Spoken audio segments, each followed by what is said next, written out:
1 Samuel chapter 2, verse 1 says this, "My heart exults in the Lord. My strength is exalted in the Lord. My mouth derides my enemies because I rejoice in your salvation." Hannah in this passage speaks of her personal experience of the Lord's goodness towards her in the opening line of this prayer. You see the personal pronoun my used 4 different times. My heart, my strength, my mouth, my enemies. Hannah is reflecting on the events of the last 5 or so years, and she's rejoicing in what the Lord has done in her life.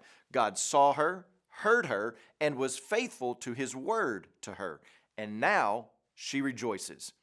But I want you to notice her boast and her delight. My heart exults. It boasts in the Lord. The word for exults here means to triumph. Hannah is celebrating a victory, but we need to be very careful to notice the object of her boasting. It's in the Lord. And the reason we must be careful to notice this is because it would be easy for us to recount all that we know that's taken place in Hannah's life and just assume that Hannah is boasting in herself over her rival, Peninnah. That she is gloating, giving it back to Peninnah just as good as Peninnah gave to Hannah. Think about what she may have said. What do you have to say now, Peninnah? Look at who is the prayer warrior. Look at who the priest has blessed. It would be just like us to be boasting and our hearts to be lifted at this point. But we must realize that Hannah's boast, her triumph, her rejoicing is in the Lord. Her heart is melted before the Lord. She is humbled at the workings of the Lord in her life. He is the one who makes her glad. And then she says, my strength or my horn is raised in the Lord. The horn of an ox is what underlies this metaphor, which depicts military strength.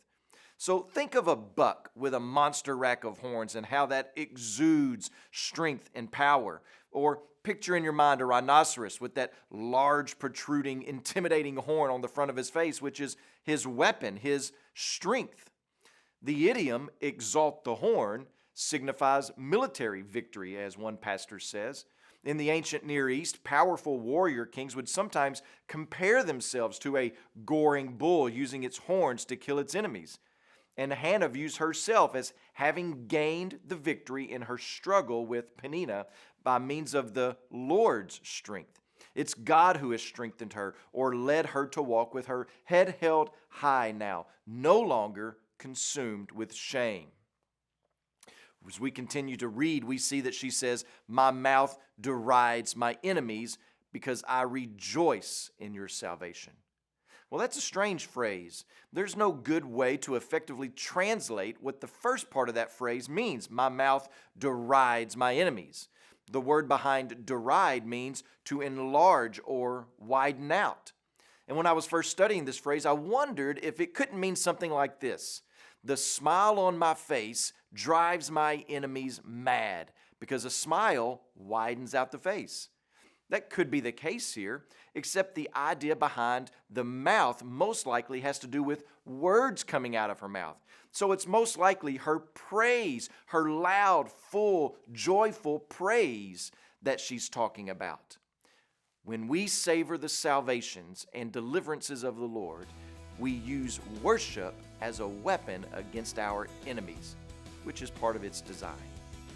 As you pray today, please remember our Creative Access missionary throughout India. And also remember the Inyanja Life Word broadcast that's heard throughout the Congo.